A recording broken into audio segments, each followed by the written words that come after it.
Hello everyone. एक question जो आपकी तरफ से आया है, आपकी बुक का क्वेश्चन नंबर 9 है बेसिकली, मुझे लगता है। आपके स्क्रीन पे वो दिखाई भी दे रहा होगा। हम उसके बारे में भी डिस्कस करने वाले हैं। ठीक है, ये क्वेश्चन जो है वो वेटेज एवरेज प्रॉफिट मेथड से गुडविल कैलकुलेट करने वाला है। ठीक है, जैसा कि आप अपने स्क्रीन पे देख भी पा रहे हो कि क्वेश्चन क्या है। और मैं सबसे पहले क्वेश्चन पढ़ता हूँ, ठीक है, इसके बाद हम इसको सॉल्व करेंगे। और किसी पॉइंट में अगर कोई डाउट होता है तो आप मेरे से क्लेरिफाई करोगे। ठीक है, क्वेश्चन क्या है? Calculate the value of goodwill on the basis of 3 years purchase of the weightage average profit of the last 5 years। ठीक है, ये 5 साल के profit average profit weightage average profit के बेसिस पे आपको जो निकालना है गुडविल, और नंबर ऑफ परचेज ईयर इसमें है 3। ठीक है, उसके बाद कह रहा profit to be weighted 1 2 3 4 and 5, the greatest weightage to be given to the last year. कह रहा है वेटेज कैसे देना है, 1 2 3 4 5, मतलब 5 सालों को 1 2 3 4 5 करके देना है। ये जो 5 वाला वेटेज वो सबसे लास्ट ईयर को देना है, 2019 को देना है। ठीक है, मतलब ये सीक्वेंस में होगा, पहले ईयर को 1 2 3, फिर उसके बाद 4 5। ठीक, आगे profit of the last 5 years where, पिछले 5 साल का प्रॉफिट दिया हुआ है। ठीक है, जो कि मैंने यहाँ पे बोर्ड पे पहले से लिखा हुआ है, आप देखेंगे 2015 31 मार्च 2015 का जो प्रॉफिट है वो है 80,000। ठीक, उसके बाद 31 मार्च 2016 का जो प्रॉफिट है वो है 1,05,000। लेकिन ब्रैकेट में अगर आप देखें तो लिखा है after considering abnormal loss of 41,500। कह रहा है ये 1,05,000 कब आया? ये 1,05,000 तब आया है जब हमने इसमें से एबनॉर्मल लॉस कितने का 41,500 का माइनस कर दिया था। तो जैसा कि मैंने आपको बताया पहले से ही कि एबनॉर्मल लॉस को क्या करते हैं, प्लस करते हैं। तो ये 41,500 क्या हो जाएगा, यहाँ पे प्लस हो जाएगा। ठीक है, अब आगे चलते हैं। नेक्स्ट कह रहा है 2017 में लॉस है 20,000 का। ठीक है, ये मैंने ब्रैकेट में लिखा हुआ है, ये लॉस है 20,000 का। इसके बगल में ब्रैकेट में लिखा है after considering abnormal gain of 40,000। ये भी लॉस कब है? ये लॉस कैलकुलेट करने से पहले 40,000 का एबनॉर्मल गेन लिया गया था, जबकि मैंने आपको बताया है कि एबनॉर्मल गेन को नहीं लिया जाता, एबनॉर्मल गेन माइनस होता है। तो क्या करोगे, ये ऑलरेडी माइनस 20,000 है, इसमें से माइनस 40,000 और करोगे एबनॉर्मल गेन का, क्योंकि एबनॉर्मल गेन जो होता है, एबनॉर्मल प्रॉफिट, वो होता है माइनस। उसके बाद 2018 का दिया है 1,80,000, 2019 का दिया है 2 लाख। ठीक है, उसके बाद आगे कहता है books of accounts of the firm revalued that. जब बुक्स को दोबारा से चेक किया गया तो कुछ चीजें मिली। पहली बात तो ये कि closing stock as on 31 March 2015, closing stock 31 March 2015 को वॉज ओवर वैल्यूड बाई 40,000। इस साल 2015 में जो हमारा क्लोजिंग स्टॉक था वो 40,000 से ओवर वैल्यूड था। तो ओवर वैल्यूड था तो क्या होगा, अब एक्स्ट्रा ओवर वैल्यूड का मतलब क्या होता है कि हमने कीमत से ज्यादा कीमत उसकी दिखा दी थी। तो जब हम एक्स्ट्रा प्राइस उसकी दिखाते हैं तो उसका असर दो सालों पे पड़ता है। एक तो उसी साल में पड़ेगा, दूसरा उसके नेक्स्ट ईयर में पड़ेगा। तो ओवर वैल्यू की वजह से तो अब हम सही करेंगे ओवर वैल्यू को। तो सबसे पहले यहाँ पे क्या करेंगे, यहाँ पे ओवर वैल्यू की अमाउंट को माइनस करेंगे, जो कि है 40,000। ठीक है, यहाँ पे 40,000 माइनस होगा, वही वैल्यू अगले साल प्लस हो जाएगी, क्योंकि इसका इफेक्ट यहाँ पे 40,000 प्लस हो गया। ठीक है, ओवर वैल्यूड के केस में क्या करेंगे, करेंट ईयर में 40,000 माइनस किया और नेक्स्ट ईयर में प्लस हो जाता है। और मैंने पहले ही बताया अगर ये केस अंडर वैल्यू का होता, कि अगर कहता कि अंडर वैल्यू है 40,000, तो हम 40,000 यहां जोड़ते और यहाँ पे नेक्स्ट ईयर माइनस करते। ठीक है, तो ये था। अगला पॉइंट बढ़ते हैं। अगला पॉइंट कह रहा है रिपेयर टू मशीनरी 60,000। एक मशीनरी रिपेयर कराई गई थी जिसपे खर्चा हुआ था 60,000, were wrongly debited to machinery account, जिसको गलती से कहां दिखा दिया गया, मशीनरी अकाउंट में। अब ये देखो बड़ा ध्यान देना, कह रहा मशीन को रिपेयर कराने में कितना खर्चा आया, 60,000 रुपए का, और इस 60,000 को कहां दिखा दिया गया, गलती से मशीनरी अकाउंट में दिखा दिया गया। मतलब एक तरीके से इसको एसेट, इस एक्सपेंस को हमने गलती से एसेट के रूप में शो कर दिया। चलो, ऑन 1 जुलाई 2017, मतलब 1 जुलाई 2017 को हमने गलती कर दी। चलो, depreciation was charged on machinery at the rate 20% per annum by diminishing balance method. और इस पे डेप्रिसिएशन कितना लगा था, 20% per annum diminishing balance method के तरीके से। तो अब सबसे पहले हमें क्या करना पड़ेगा कि ये जो 60,000 का एक्सपेंस है, जिसको हमने गलती से कहां दिखा दिया, मशीनरी में है ये एक्सपेंस, लेकिन गलती से कहां दिखा था, एसेट में। तो हमें सबसे पहले क्या करना पड़ेगा कि ये 60,000 रुपए यहाँ पे माइनस करने पड़ेंगे। क्यों? क्योंकि ये एक्सपेंस उस साल हुआ था, लेकिन हमने इसको एक्सपेंस में ना दिखा के गलती से एसेट में दिखा दिया था। चलो, अब एसेट में दिखाया था तो क्या हुआ होगा, जब हमने उसको एसेट में दिखाया, मशीनरी अकाउंट में दिखाया, तो हमने उस पर 20% के रेट से डेप्रिसिएशन भी लगाया। मतलब उस साल की जब प्रॉफिट कैलकुलेट की गई होगी तो उसमें से डेप्रिसिएशन माइनस किया गया होगा, लेकिन डेप्रिसिएशन तो लगना ही नहीं चाहिए था क्योंकि ये कोई मशीन है ही नहीं, ये तो गलती हुई थी। तो हमने अपनी गलती को सुधारते हुए पहले तो इसको माइनस किया एक्सपेंस के रूप में।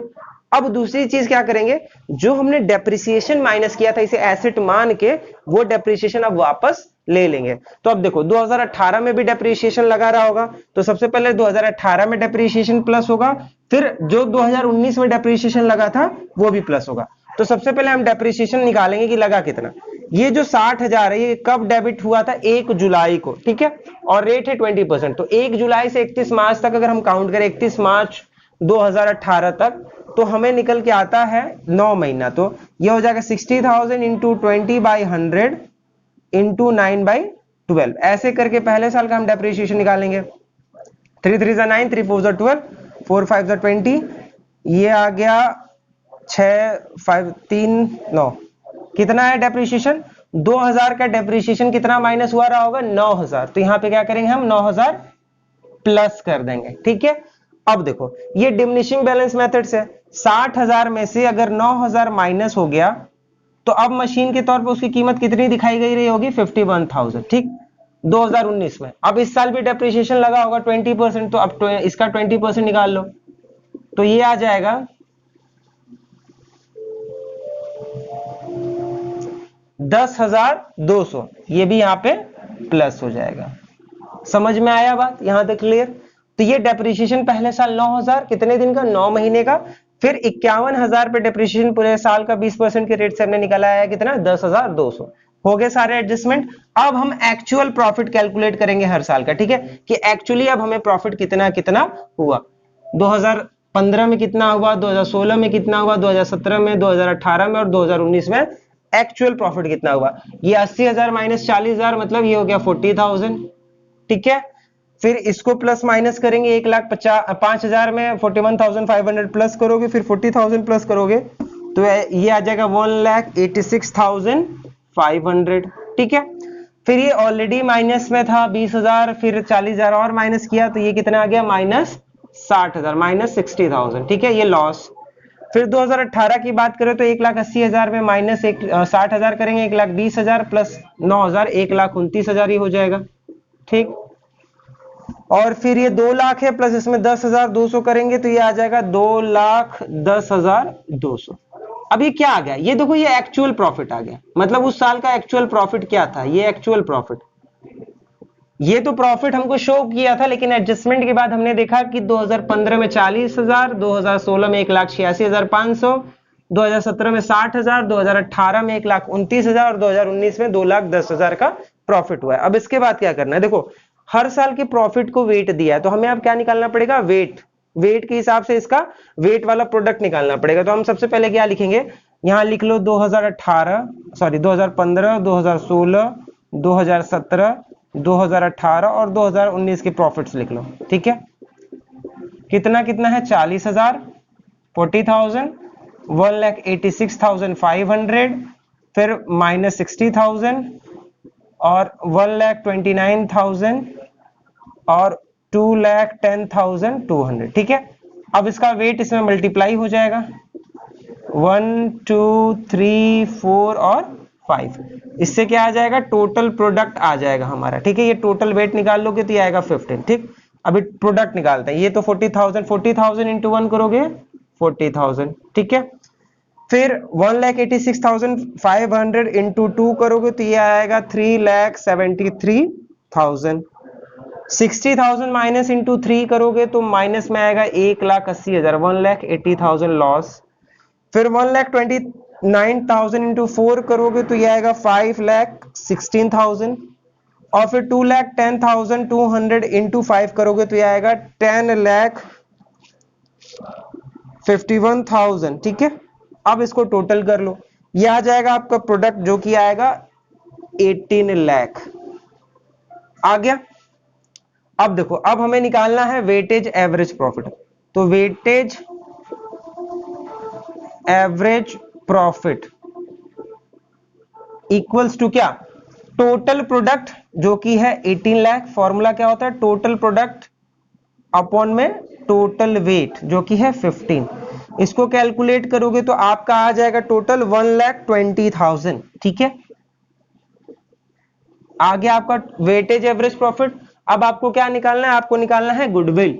तो गुडविल इक्वल्स टू क्या होता है, गुडविल इक्वल्स टू होता है वेटेज, ठीक है, average profit into number of purchase year आपका।